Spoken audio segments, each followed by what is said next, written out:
یه هفته بعد از قطع عضو تو بدن بیمار دردی شروع میشه که تو پزشکی بهش میگن درد فانتوم یا درد خیالی. بهش میگن خیالی، اما خب خیالی نیست، واقعا درد میکنه. بیمار واقعا درد میکشه از عضوی که دیگه نیست. مثلا دستی درد میکنه که قطع شده، انگشتی درد میکنه که جاش بین انگشتای دیگه خالیه. دقیقا مثل آدمی که یادش هست ولی خودش نیست. درد فانتوم یه اسم دیگه هم داره، بهش میگن درد جای خالی.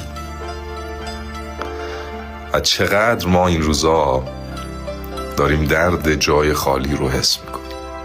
میگه هر جا بگریزم غم تو زودتر آنجاست، از گریه پرم ای همه جا، ای همه جا جای تو خالی.